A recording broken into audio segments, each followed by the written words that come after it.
Halo Sobat Dunia Seribu Besar, semoga Sobat selalu diberi kesehatan, panjang umur, dan rizki yang melimpah, amin. Sebelum masuk ke alur ceritanya, jangan lupa dukung channel ini ya dengan klik subscribe, like, komen, dan share, terima kasih. Mari kita lanjutkan perjalanan, Li Qiye. Pertarungan terus memanas dengan gelombang kejut yang gemilang. Kedua pihak melakukan yang terbaik untuk menggunakan ilmu pedang mereka dan menyebabkan kerusakan yang tak terhitung di wilayah ini. Baik yang muda maupun yang tua tenggelam dalam tontonan yang terlihat ini. Para jenius berusaha sebaik mungkin untuk belajar agar tidak menyia-nyiakan kesempatan langka ini. Pedang Dao sang keturunan sangat mendalam karena merupakan salah satu dari 9 pedang Dao. Pedang Dao tertinggi Dongling mungkin sedikit lebih rendah. Meski begitu, pedang Dao-nya masih mencapai level yang melampaui, cukup untuk membuat penonton terbius. Aktifkan. Dongling meraung di klimaks pertempuran, tidak lagi menahan vitalitas dan energinya. Ledakan keras terjadi akibat kekacauan energi yang membanjiri. Gambaran dan gemuruh naga dapat terdengar dari pedang kekuasaannya. Ulat sutra dapat berubah menjadi apa saja, bahkan naga yang perkasa. Transformasi ulat sutra surga, teriakannya. Naga itu melompat ke atas dan mulai membelah diri menjadi berbagai bentuk, naga banjir dari laut utara, naga bertanduk dari langit selatan, naga ulat sutra dari wilayah barat, naga merah tua dari wilayah timur. Badai dan topan datang bersama gerombolan naga. Aura naga mereka tidak mudah merusak struktur spasial. Daerah itu mulai berguncang hebat. Inti dunia sepertinya tidak mampu menahan kedatangan mereka.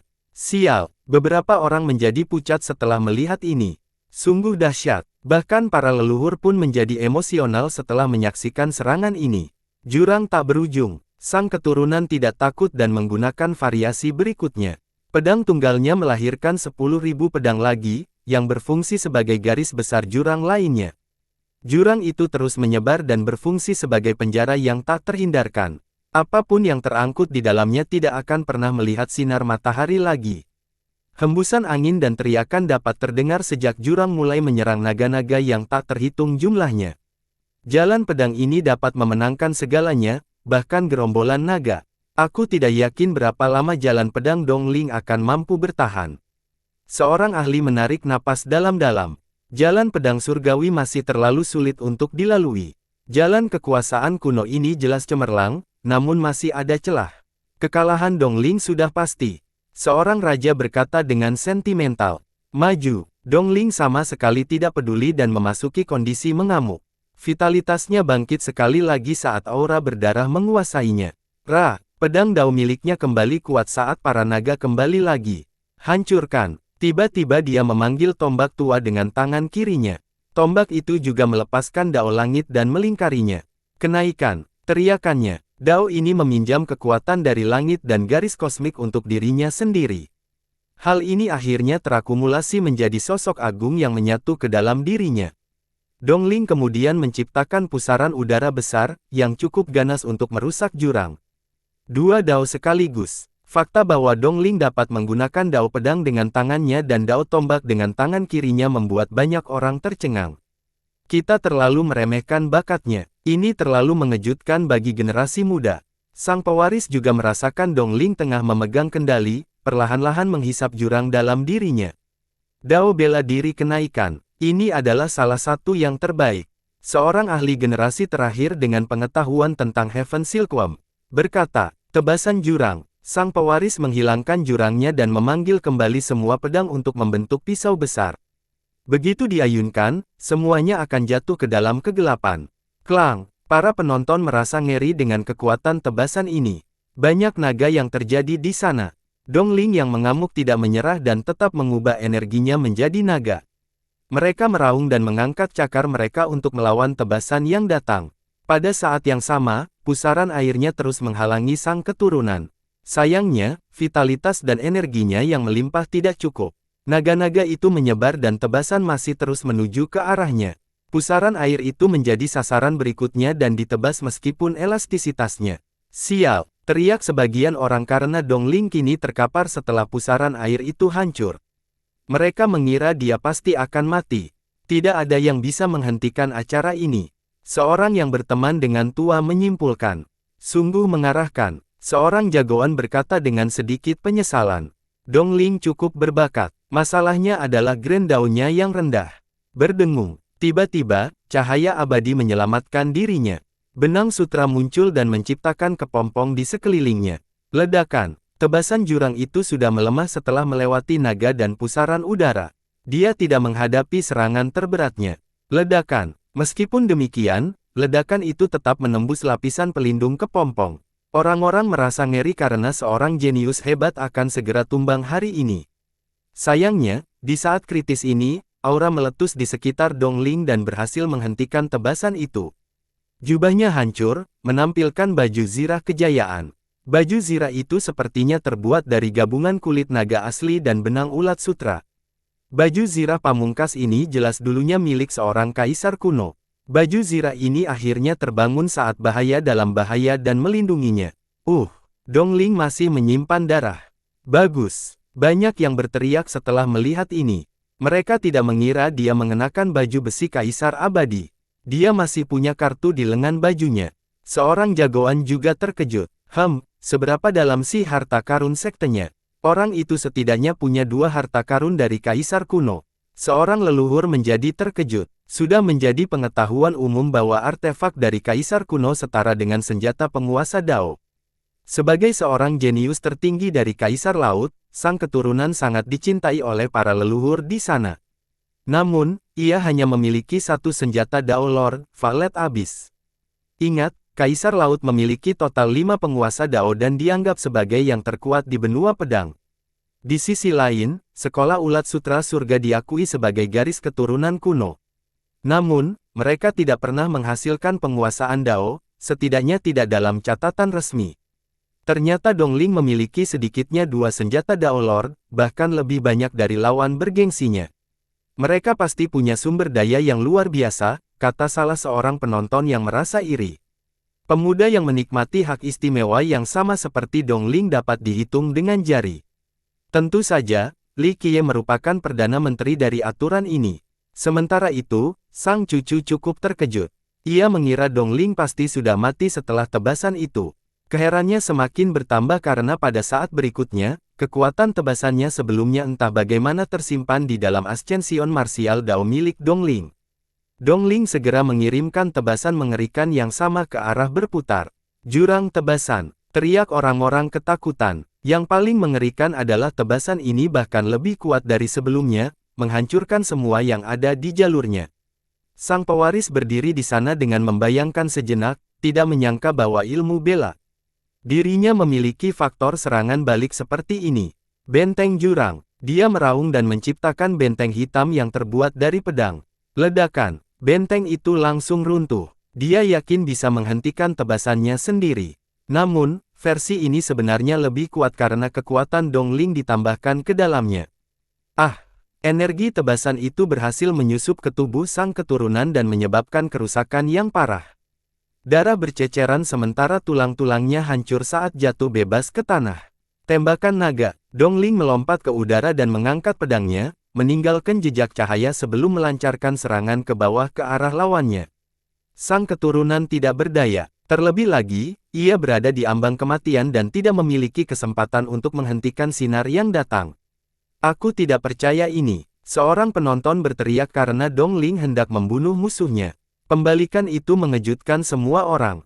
Terlebih lagi, Dongling tidak menunjukkan belas kasihan dan sepertinya ingin membunuh keturunannya. Bagaimanapun, mereka telah sepakat untuk bertarung sampai mati. Ini bukan duel persahabatan. Aku sudah selesai. Sang pewaris sendiri melihat balok itu dan tahu bahwa dia akan mati. Tunjukkan belas kasihan. Sebuah suara yang menampilkan dan mulia tiba-tiba bergema. Dalam sepersekian detik itu, partikel emas lautan menghentikan sinar itu dan menyelamatkan keturunannya. Hal ini tentu saja mengejutkan semua orang. Mereka mendongak dan melihat seorang pria duduk di singgasana di dekat awan. Ia mengenakan jubah kerajaan dan memancarkan aura kewibawaan. Pasang surut di bawahnya seolah-olah dia adalah Raja Lautan. Mata seterang 2 galaksi, yang mampu menampung seluruh dunia.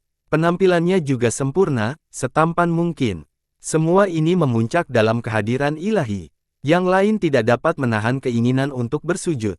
Aura kewibawaan yang terpancar darinya juga alami. Ia tidak sengaja berpura-pura agar terlihat berwibawa, ia dilahirkan seperti ini, ditakdirkan untuk menjadi penguasa. Raja Pedang Lautan Damai, teriak seorang pemuda setelah mengenalinya. Itukah Raja Pedang Lautan Perdamaian? Mereka yang belum pernah melihatnya sebelumnya terkejut saat melihatnya untuk pertama kali. Ia adalah pemimpin Kaisar Laut saat ini, yang berarti ia adalah salah satu makhluk paling berpengaruh di benua itu. Sebagai anggota termuda dari 6 raja, ia menikmati ketenaran sebagai seorang jenius yang hebat. Faktanya, dia baru berusia setengah generasi lebih tua dari anggota 10 pedang ajaib. Satu-satunya guru top lainnya yang usianya hampir sama dengannya adalah Void Saint Child. Meski usianya masih muda, ia telah mengukir nama dan menunjukkan dengan jelas bahwa ia adalah seorang pemimpin yang tangguh. Meskipun sebagian besar merasa kesal pada Kaisar Laut saat ini, mereka tetap menganggap penampilan dan auranya mengesankan. Tidak ada seorang pun dari generasi muda yang dapat menandinginya. Seorang leluhur menyampaikan pertemuan pertama mereka. Beberapa putri dan orang suci langsung terpesona oleh karisma dan ketampanannya. Dia adalah suami yang sempurna, seorang wanita tidak bisa meminta lebih. Salah satu dari mereka berkata saat dia merasakan musim semi akan segera tiba. Rumor yang berkembang adalah bahwa Peace Ocean mengolah 2 dao yang berbeda pada saat yang sama, Abyss dan Phasea. Bangsawan muda Dongling, kita kalah di babak ini, tolong tunjukkan belas kasihan. Kata-katanya yang berirama sopan namun berwibawa. Semua mata tertuju pada Dongling. Peace Ocean telah memberikan rasa hormat yang cukup sejauh ini. Ini seharusnya cukup bagi Dongling untuk menyelamatkan keturunannya. Dia adalah pemenangnya dan tidak perlu mempermasalahkan hal ini. Yang mulia, saya khawatir ini adalah pertarungan sampai mati. Dongling tertawa. Jawaban ini mengejutkan banyak orang. Ini merupakan kehormatan besar bagi Dongling karena Raja Pedang Lautan Damai tidak perlu bertindak seperti ini, baik dalam hal status maupun senioritas. Darah sudah tertumpah, seharusnya sudah cukup. Peace Ocean melanjutkan, aku akan menerima kekalahan sebagai ganti keturunan dan akan membayar ganti rugi apapun. Yang lain mengangguk setuju karena Raja berbicara dengan tulus. Siapapun yang akan memanfaatkan kesempatan ini dan melupakan masalah ini, Dongling sudah mendapatkan cukup banyak. Ya, berbaik hatilah di sini. Seorang anggota berasumsi bahwa kata raja itu meyakinkan. Apakah Anda akan mengatakan hal yang sama jika saya kalah, Yang Mulia? Dongling mendengus. Kerumunan langsung diremehkan, begitu pula Peace Ocean. Mereka saling bertukar pandang dan berpikir bahwa penjelasannya sudah jelas. Dia tentu saja tidak akan berbicara atas nama Dongling. Bangsawan muda, kamu akan mendapatkan teman, bukan musuh.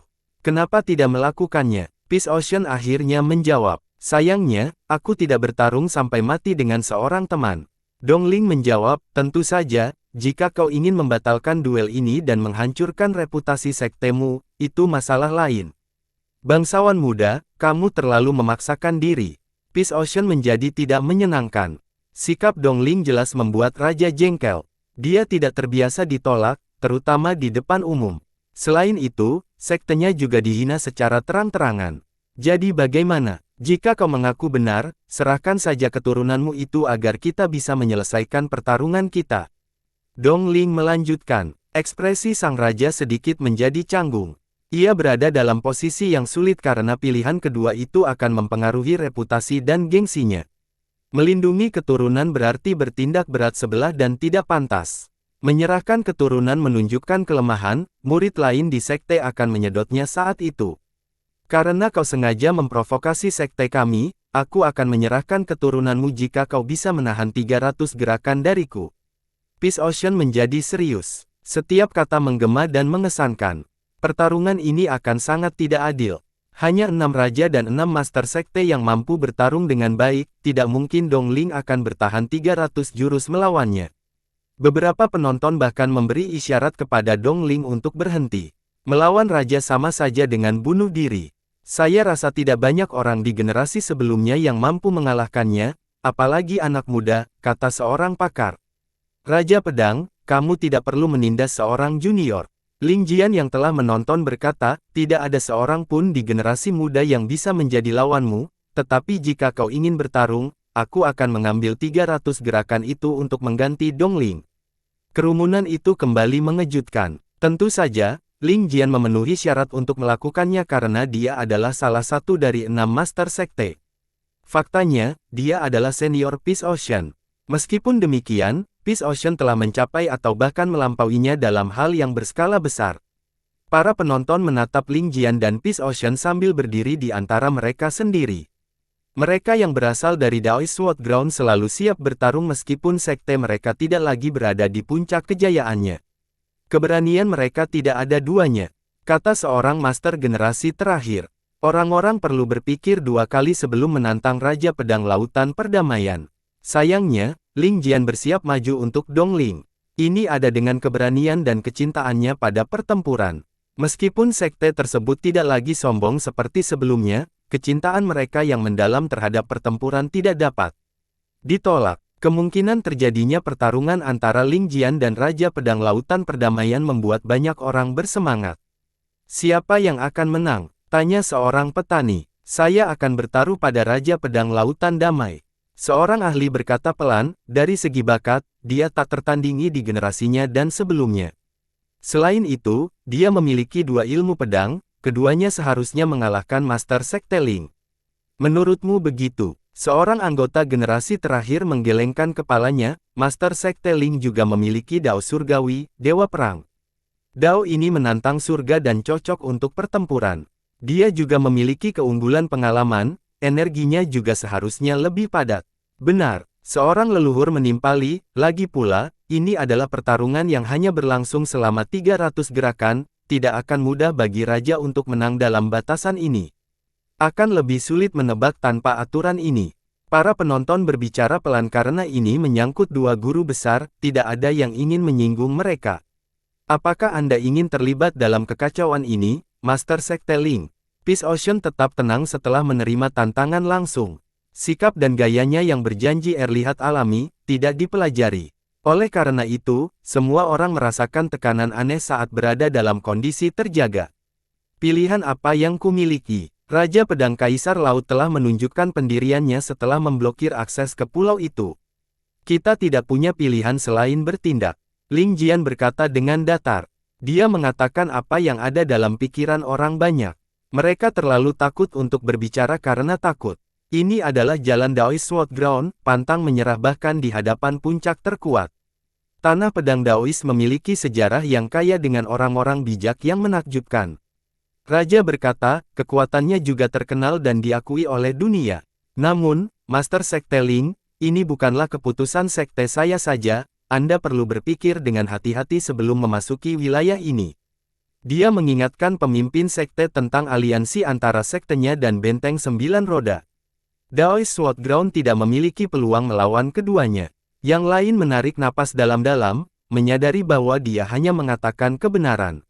Kita lihat saja nanti. Ling Jian memasang ekspresi serius namun tidak mengalah.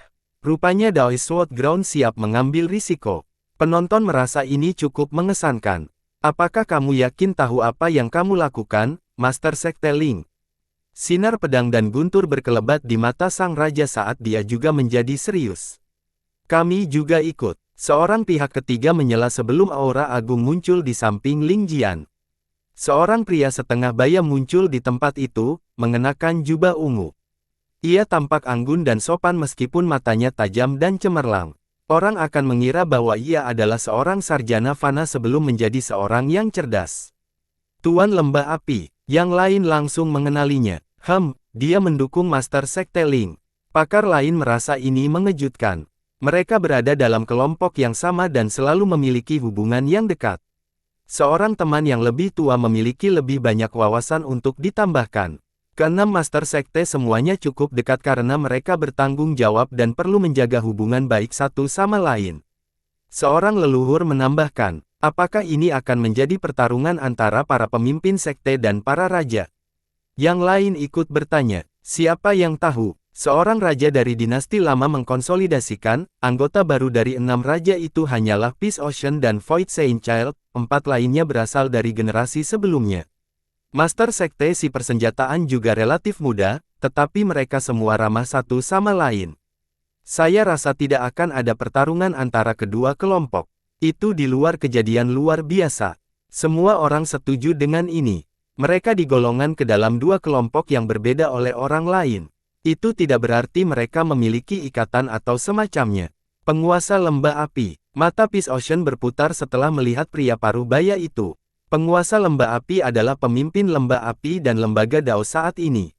Ia adalah seorang cerdas yang tangguh. Peace Ocean tidak ingin menghadapi keduanya sekaligus meskipun ia adalah pakar papan atas. Orang-orang ini telah mendapatkan reputasinya. Lama tak melompat, Raja Pedang. Penampilanmu tetap mengesankan seperti biasanya.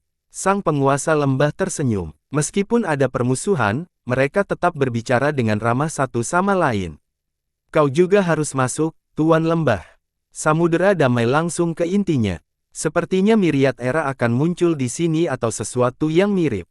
Aku khawatir aku tidak bisa membiarkanmu dan Benteng 9 memonopoli tempat ini. Penguasa lembah itu tertawa dan menyatakan niatnya. Ya, setiap orang memiliki hak untuk setidaknya membuktikan nilai mereka kepada pedang suci. Barikade ini tidak dapat diterima. Pakar top lainnya di perdebatan setuju dengannya. Percaya diri karena Anda memiliki keunggulan jumlah. Kami tidak akan duduk diam untuk menonton. Tawa berbunyi bahak menyela massa. Berdengung, riak dan gelombang keemasan muncul tidak jauh dari Raja Pedang Lautan Perdamaian. Sebuah portal terbuka dan seorang pemuda keluar.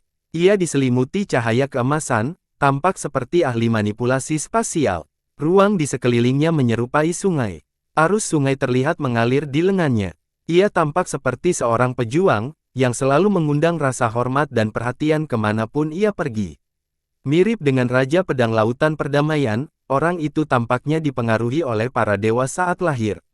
Anak suci batal, seseorang yang memiliki gelarnya. Tidak, dia sekarang adalah penguasa suci Void. Seorang tokoh besar berkata, dia telah memimpin Benteng Roda 9 selama 2 atau 3 tahun. Anak suci itu baru saja menjadi penguasa suci Benteng Roda 9. Jadi, orang-orang belum terbiasa mengganti gelarnya. Dia sebenarnya lebih muda dari Raja Pedang Lautan Perdamaian. Beberapa orang percaya bahwa bakatnya setara atau hanya sedikit lebih rendah dari Raja. Begitu dia mencapai usia Raja, kekuatan dan kekuatannya harus setara. Usianya lebih dekat dengan 10 ahli pedang ajaib, tetapi status dan pengajarnya jauh melampaui mereka. Ini menunjukkan betapa hebatnya dia di dunia. Dia tampak seperti dewa karena cahaya keemasannya. Dia memiliki temperamen yang lebih bersemangat dan tidak serendah Raja Pedang Lautan Perdamaian. Tentu saja, dia memenuhi syarat untuk menjadi sombong dan angkuh sesuai keinginannya. Jika kau ingin bertarung, Tuan Lembah, aku akan melebih-lebihkan diriku sendiri dan bertarung denganmu selama 300 jurus. Ia berbicara seolah-olah ia adalah orang yang tidak dapat menjangkau dan memandang rendah orang lain. Yang lain lebih menyukai sikap Raja Pedang Lautan Perdamaian yang lebih dewasa dan sopan. Raja berbicara dengan sopan dan tidak seagresif anak suci itu. Meskipun demikian, mereka mengerti mengapa yang terakhir mengambil tindakan seperti itu. Dia memiliki semua yang diinginkan seorang pria. Jadi, kesombongan dan keangkuhan tidak dapat dihindari oleh seseorang yang masih sangat muda. Baiklah, anak suci, sang penguasa lembah tersenyum. Penonton masih berpikir bahwa Kaisar Roda 9 dan Laut lebih unggul. Daoist Sword Ground dan Flame Valley belum cukup untuk mengalahkan sekutu ini. Saya suka betapa lugasnya Anda, Tuan Lembah. Anak suci itu tertawa lalu menatap ke arah kerumunan, ada lagi yang ingin menantang kita. Silakan maju, kami menyambut semua. Penantang, semua orang menarik napas dalam-dalam dan saling bertukar pandang. Jelas di awal bahwa untuk mendapatkan pedang suci, seseorang harus melewati 2 raksasa. Kemunculan Raja Pedang Lautan Perdamaian menegaskan hal ini meskipun ia sengaja menghindari untuk menyatakannya secara langsung. Hal ini tidak berlaku bagi Void Saint Child. Ia tidak ragu untuk mengungkapkan tujuan mereka. Sayangnya, kejujurannya tidak diterima dengan baik oleh banyak orang. Sekutunya, Peace Ocean, sedikit mengernyit setelah mendengarnya tetapi tidak menghubungkan sekutunya. Apa yang bisa kita lakukan?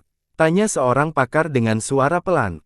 Peluang menangnya 0, setidaknya mengingat situasi saat ini.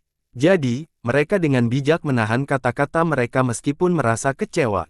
Anak suci, jika kau ingin semua orang memilih satu sisi, maka kami, Armament Mountain, akan berdiri bersama Daoist Sword Ground dan Flame Valley. Sebuah suara yang menyenangkan terdengar sebelum sosok Anggun muncul di langit. Kehadirannya disertai dengan aroma yang harum. Tuan Sekte Si, yang lain langsung mengenalinya, Si Yingsue, salah satu dari 6 raja. Kau sama seperti biasanya, Master Sekte Si, tidak akan mengalah pada siapapun. Void tidak mempermasalahkan perkembangan ini dan berkata, tetapi bahkan jika sekte ketiga kalian bekerja sama, melaporkan seberapa besar peluangmu untuk menang. Biarkan surga yang memutuskan. Jawabnya, mendengarkan dia adalah pengalaman yang menyenangkan. Bukannya kami ingin melawan dunia. Ada alasan di balik semua ini. Maukah kalian mengalah sekali saja, rekan-rekan Tao? Peace Ocean terbatuk dan menyela, memilih untuk menempuh jalan yang bijaksana. Lalu kenapa kalian tidak menyerah? Turunkan tembok dan formasi pedang. Teriakan salah seorang anggota kerumunan.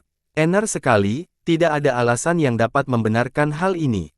Itu hanya keserakahan. Yang lain mulai ikut campur, lebih suka bicara daripada pedang. Kami sudah menunjukkan rasa hormat dengan tidak mengusir kalian semua dari wilayah ini. Void tidak menyukai rentetan tuduhan itu. Peace Ocean merasakan hal yang sama tetapi tidak secara langsung. Rekan Tao, kamu benar-benar sombong. Seorang pendatang baru datang, cahayanya menyilaukan. Santo pedang 9 matahari, tepuk tangan dan sorak-sorai terdengar. Dia ada di sini. Kemunculannya membuat orang banyak bersemangat dan memberi mereka harapan. Pengaruhnya jauh di atas Ling Jian, penguasa lembah api, dan Si Yingsue. Karena dia adalah pemimpin 6 raja, dia seharusnya lebih kuat dari yang lain. Dukunglah pendekar pedang. Kita tidak bisa membiarkan mereka berbuat sesuka hati. Kerumunan itu lebih gaduh dari sebelumnya. Ekspresi Raja Pedang Lautan Damai berubah masam setelah melihat ini. Dia tidak takut pada siapapun atau sekte manapun karena Kaisar Laut adalah yang terkuat. Namun, dia tidak ingin situasi ini memburuk, itu akan sangat mengganggu. Merupakan suatu kehormatan untuk berada di hadapanmu, Sword Sein. Akan menjadi suatu kehormatan bagi junior ini untuk memiliki kesempatan melawanmu. Kata Void dengan bangga. Mengesampingkan kesombongannya, beberapa orang menghargai sifat yang terus terang. Generasi muda akan melampaui kita pada waktunya, aku sudah kalah. Orang suci itu penampungan lalu berkata, ini masih bisa menyelamatkan selama sekte kalian bersedia mencabut blokade, tidak akan ada yang memulai saat itu. Banyak orang di antara banyak orang yang setuju dengan Sang Santo Pedang. Orang suci itu benar, tanah ini bukan milik siapapun. Semua orang seharusnya bisa masuk. Seorang pakar berteriak, hancurkan blokade atau kalian akan menghadapi amukan seluruh dunia. Orang-orang mulai berteriak, kalian tidak ada bedanya dengan sekte jahat jika kalian memilih untuk bersikap tiran dan sombong seperti ini. Beberapa orang ingin meningkatkan masalah tersebut. Buka laut ini, beri kami akses ke pulau itu. Teriakan itu semakin keras. Kerumunan itu tampak siap menyerang dan menyerang. Raja Pedang Lautan Damai tetap tenang di depan garpu rumput. Ini menunjukkan bahwa dia tidak takut melawan siapapun sedikit pun.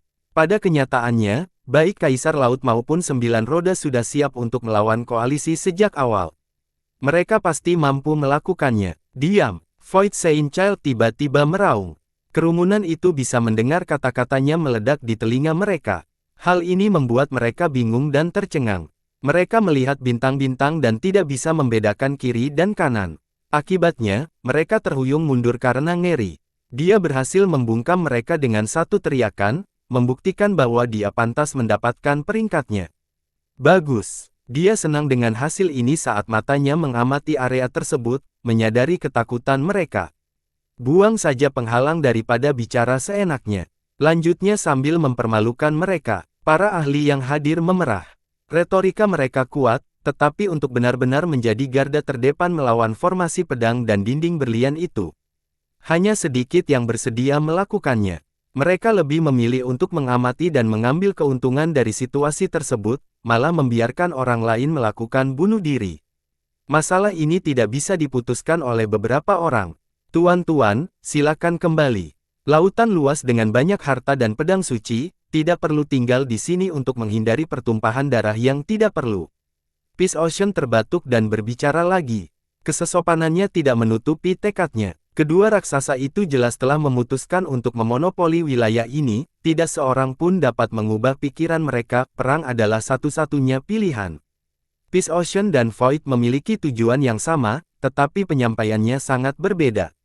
Yang terakhir jauh lebih menyebalkan daripada yang pertama. Kerumunan mulai memikirkan situasi sulit ini. Siapa yang tidak menginginkan pedang suci yang luar biasa itu? Fakta bahwa kedua raksasa ini melangkah sejauh itu menunjukkan betapa menakjubkannya itu. Ada kemungkinan besar itu adalah Myriad Era, calon pemimpin dari 9 pedang surgawi. Sayangnya, kesempatan ini mengharuskan untuk melawan Kaisar Laut dan Roda 9, sungguh pilihan yang sulit. Jika Anda tidak ingin menyerang, pergilah dan jangan membuat kesalahan, kata Void Saint Child dengan nada mengancam. Sepertinya ada pertemuan yang perlu diadakan. Jika tidak, mereka akan memandang rendah kita semua. Sebuah suara yang tenang namun sedikit agresif muncul dalam pertunjukan. Seorang pria parubaya muncul dan menjadi pusat perhatian. Dia menyerupai bulan yang terang, cahayanya yang lembut cukup menenangkan. Pedang suci Terra, mataku berbinar setelah melihatnya. Dia juga ada di sini. Hal ini membuat banyak orang merasa gembira. Kedua orang suci itu sudah ada di sini sekarang, apa yang masih kita ragukan? Kita harus bekerja sama dan bangkit melawan kedua tiran itu, teriak seseorang yang bersembunyi di antara kerumunan. Benar sekali, kita harus bangkit. Yang lain pun terbujuk dan berteriak. Pedang suci adalah milik orang-orang yang berbudi luhur. Seorang leluhur melangkah maju dan menyatakan, kita punya raja-raja dan orang-orang suci di pihak kita, ayo serang. Semangat juang bangkit lagi di pihak mereka saat mereka berpikir untuk menyerang blokade tersebut. Kini, kubu mereka semakin kuat. Banyak tokoh besar telah menyatakan keinginan mereka untuk melawan kebohongan yang kuat itu. Sayangnya, Peace Ocean dan Void tampak tidak terganggu dengan kedatangan Terra.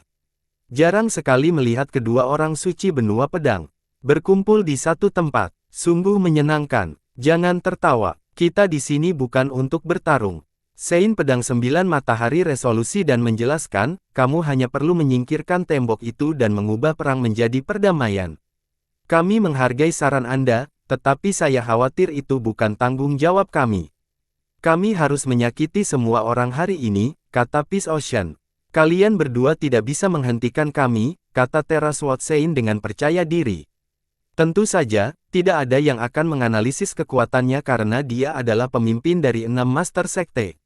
Baik Void maupun Peace Ocean tidak dapat melawannya. Koalisi baru memiliki kekuatan yang cukup untuk menghancurkan blokade saat ini. Kami tahu bahwa kami tidak dapat mengalahkanmu saat ini, Sword Saint. Void tertawa, tapi aku masih ingin mencoba dan belajar. Meski lemah, semangat juangnya tak kunjung datang padam sedikit pun. Kamu dan Raja Pedang memiliki bakat yang tak berkompetisi, jauh lebih unggul dari kami. Namun, aku tidak akan menindas seorang junior.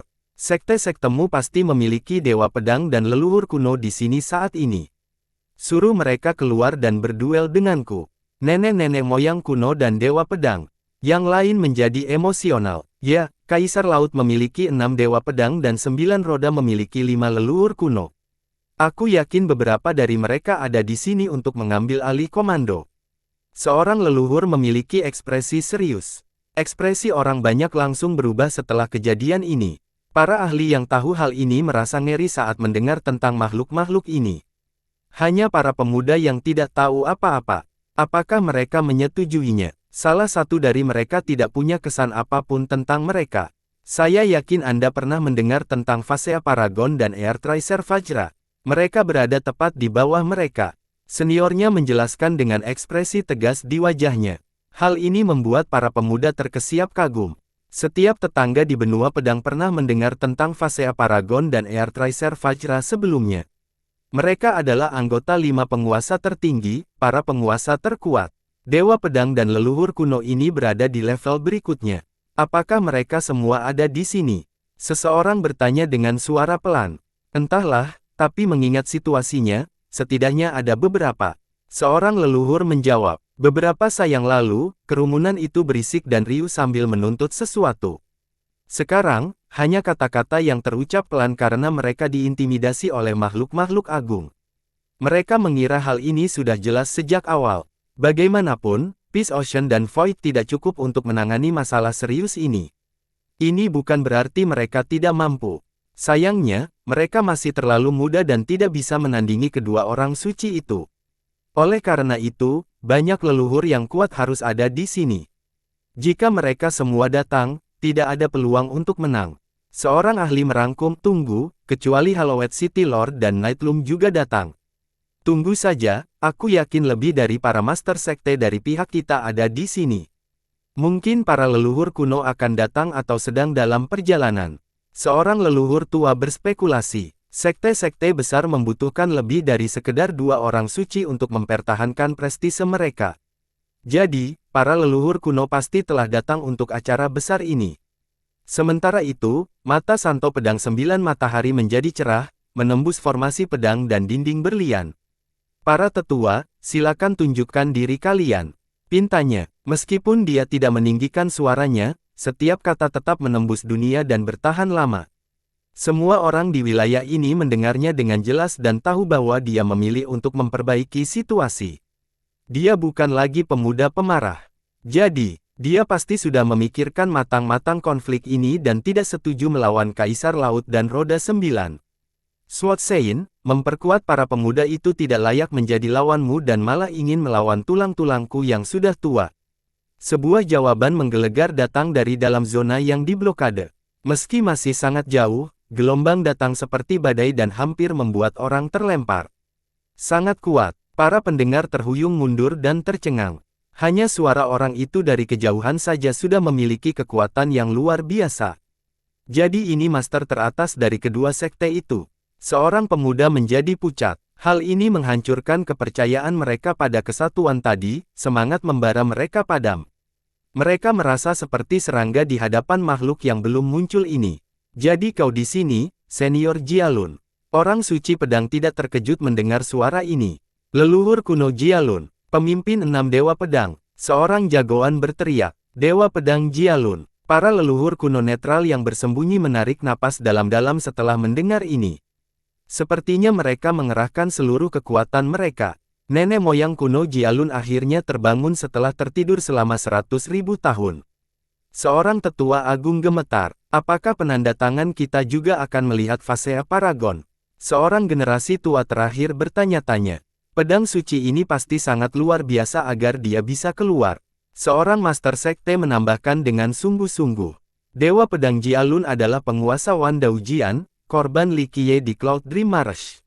Aku tidak punya pilihan selain menahan diri keluar dari kubur karena tidak ada orang lain di kerajaan kita. Setidaknya aku bisa melihat generasi muda sekarang. Suara itu menjawab. Ia berbicara dengan hati yang rendah, tetapi tidak berani meremehkannya.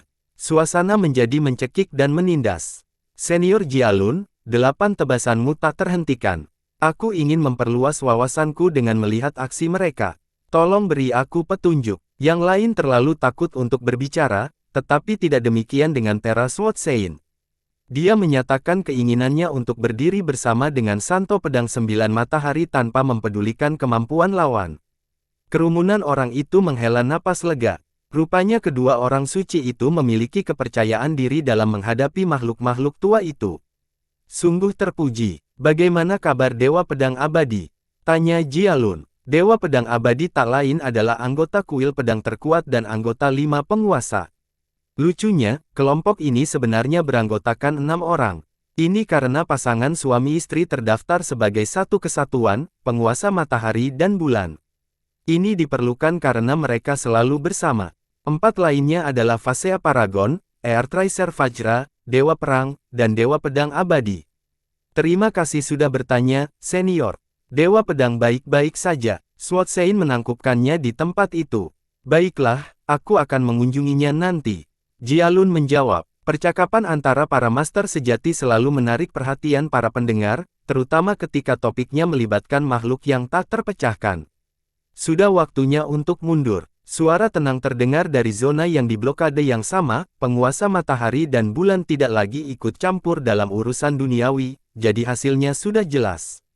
Pertunjukan sudah berakhir, pergilah mencari peruntungan di tempat lain. Kedengarannya cukup bersahabat untuk dianggap sebagai arahan dari seorang senior, 3 bagian kepedulian dan 7 bagian perintah, tidak ada tekanan dan kesan menindas. Yang lain tidak keberatan sama sekali seolah-olah itu datang dari orang tua atau senior mereka.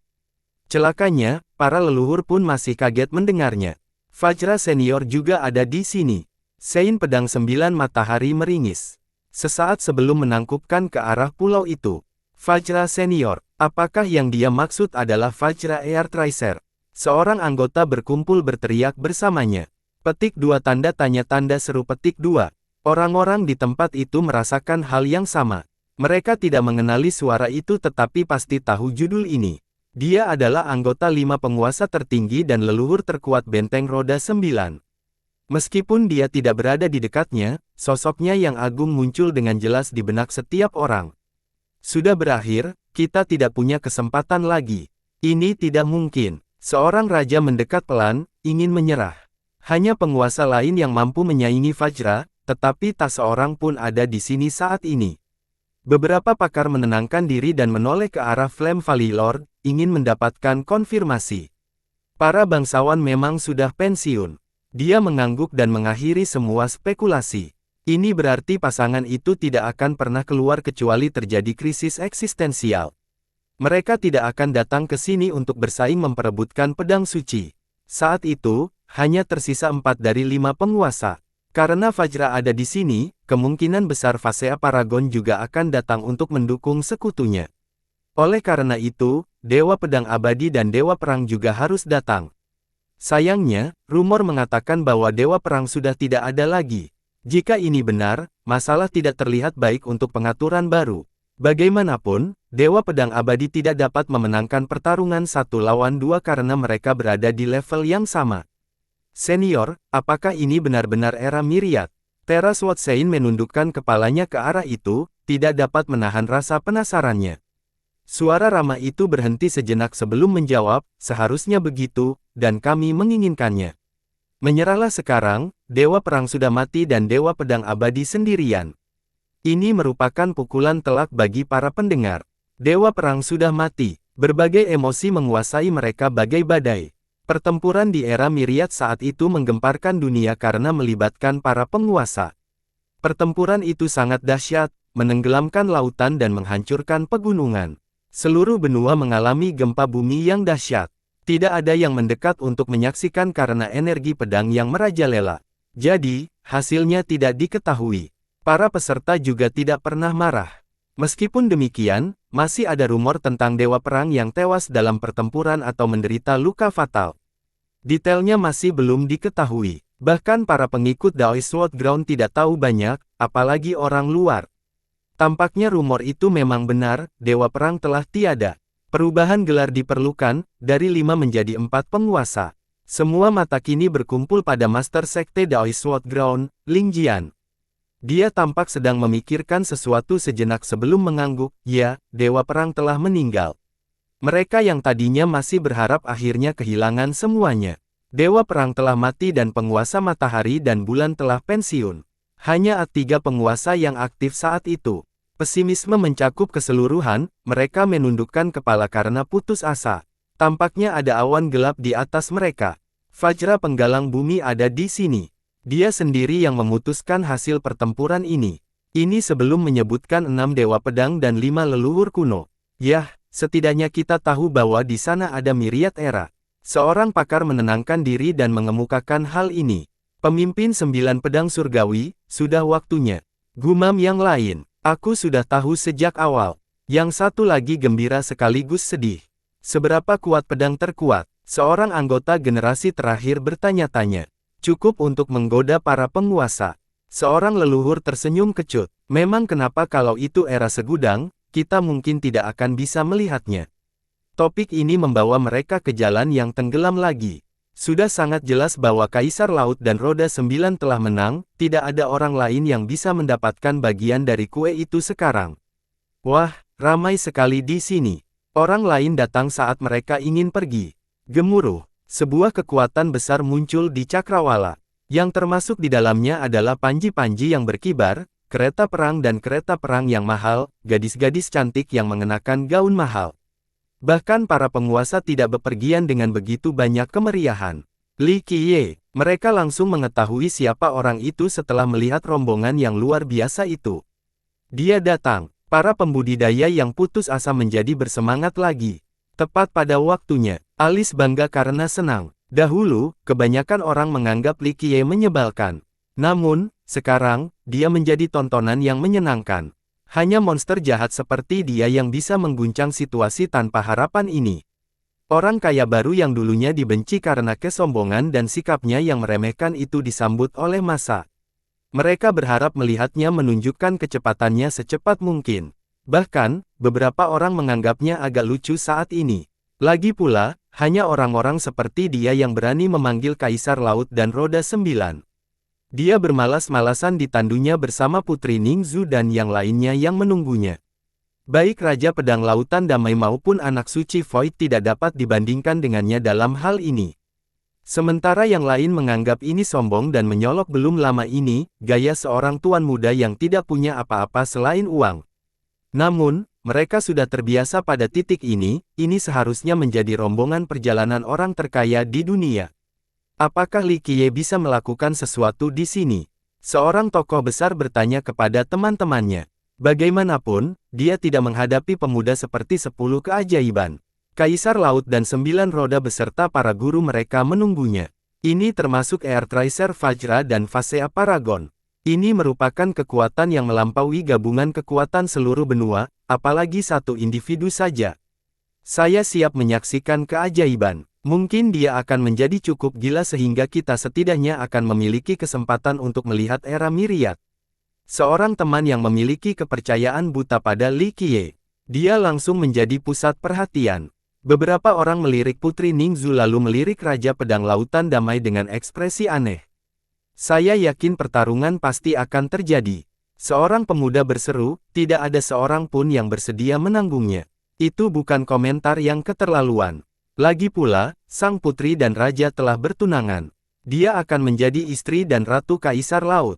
Tidak seorang pun mengira Li Qiye akan datang entah dari mana dan menghancurkan semuanya, membawa pergi dan memperlakukannya seperti pembantu.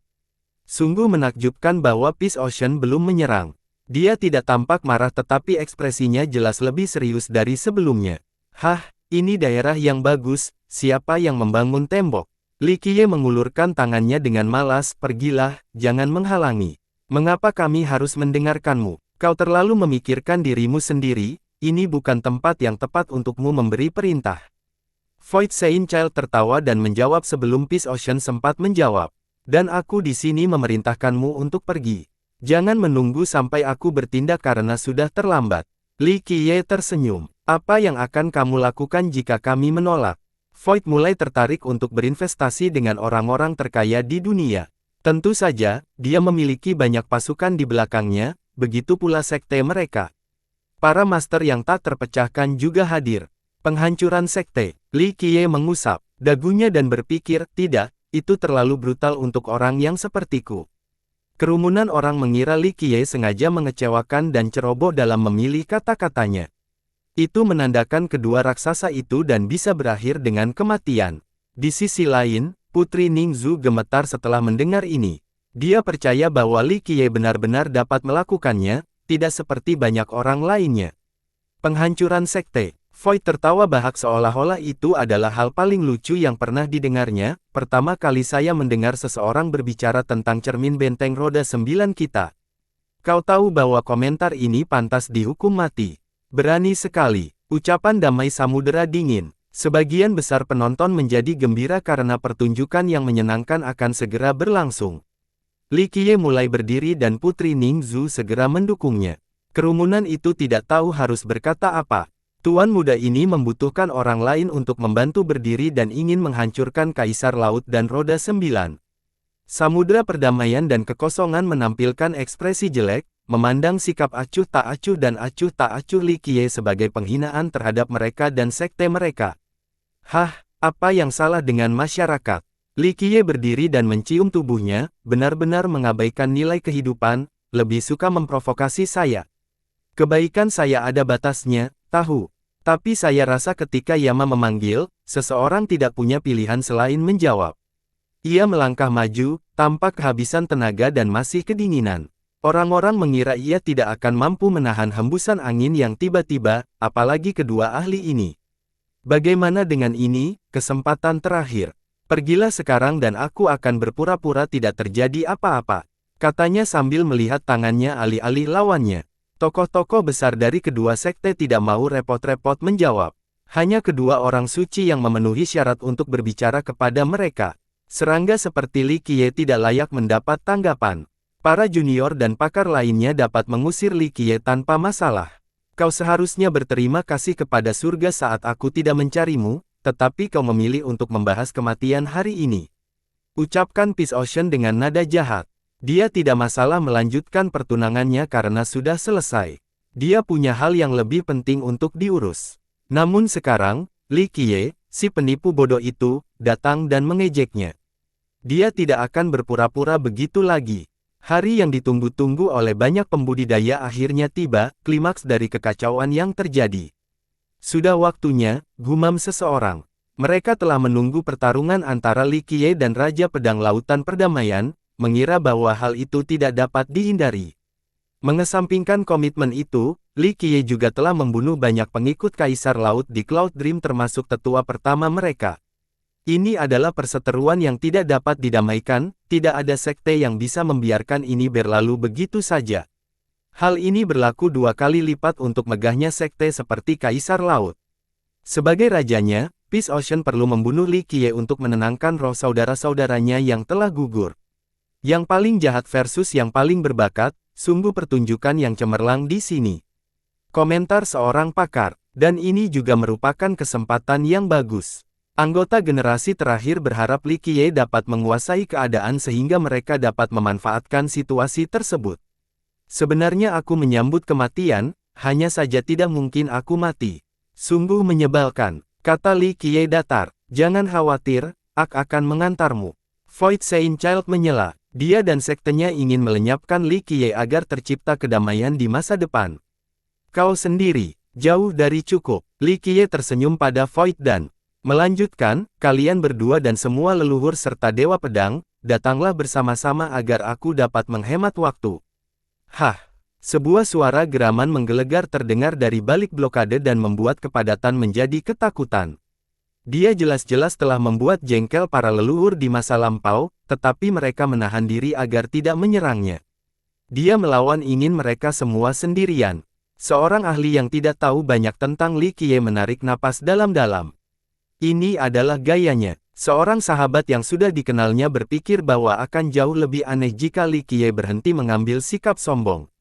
Keberanian ini saja sudah patut dipuji, berapa banyak pemuda lain yang berani menantang mereka berdua.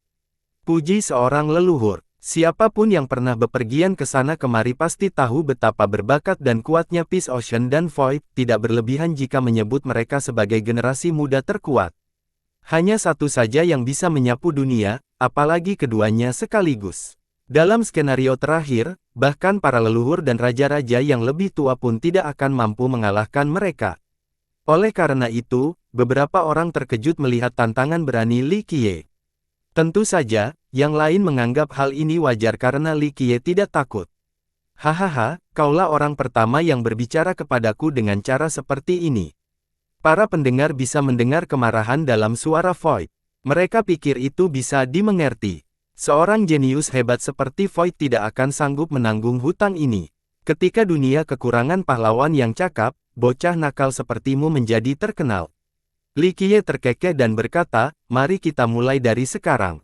Saya ingin melihat apa yang sebenarnya bisa Anda lakukan, apakah itu akan menjadi metode Moniaifol. Mata Peace Ocean dipenuhi dengan sinar pedang yang menyala. Penonton merasakan ribuan jarum menusuk hingga ke tulang. Beberapa orang berteriak kesakitan dan segera mundur. Sial, dia kuat sekali, seperti rumor yang beredar. Salah satu dari mereka persambungan. Peace Ocean belum melakukan apapun selain memusatkan perhatian, tetapi mereka sudah merasa tidak tahan lagi. Sepertinya 10 ahli pedang yang bekerja sama mungkin tidak cukup untuk mengalahkannya.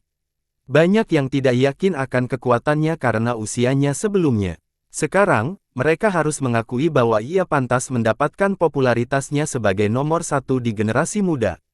Mata kemudian beralih ke Li Qiye saat orang-orang memikirkan tentang metode Moniai Fall-nya yang hebat. Mungkin metode itu sendiri tidak begitu hebat, hanya saja dia punya terlalu banyak uang untuk dibelanjakan, bahkan giok makanan Dao Lord pun bisa dibuang. Mereka melihat bagaimana batu giok itu membunuh para ahli kaisar laut sebelumnya. Jadi, jika Li Qiye bersedia menghabiskan jutaan batu giok murni, mungkin itu akan menjadi akhir bagi para jenius ini. Apakah mereka punya cara untuk menghentikan jatuhnya uang? Bagaimana jika Li Qiye menghabiskan 1 atau 2 juta batu giok Dao Lord? Seorang ahli bertanya-tanya, dia mungkin tidak membutuhkan sebanyak itu jika itu pada tingkat giok murni. Jumlah itu cukup untuk menghancurkan sebuah sekte. Seorang leluhur menggelengkan kepalanya. Orang lain mungkin tidak mampu membayar jumlah ini tetapi Li Qiye merupakan pelayannya. Dia punya terlalu banyak uang dan tidak tahu bagaimana menghabiskannya. Itulah sebabnya dia tidak takut pada siapapun. Seorang tokoh besar tersenyum kecut. Faktanya, jika dia bersedia menghabiskan beberapa miliar giok murni penguasa Dao, bahkan kaisar laut akan kesulitan menghadapinya. Sejak kapan uang menjadi begitu penting? Seorang pemuda menjadi cemburu. Tidak, ini hal yang baik. Li Qiye memiliki kesempatan untuk mengubah keadaan setelah dia mengeluarkan uang. Kata seorang leluhur. Tua, penonton makin sulit bersabar. Mereka tak sabar menyaksikan pertarungan. Uang jatuh. Li Qiye memegang tangannya dengan acuh tak acuh. Tidak, terlalu membosankan melakukan hal yang sama setiap hari. Saya akan mencoba sesuatu yang baru kali ini. Pedang patah sudah lebih dari cukup untuk menghadapi kalian semua. Bersambung.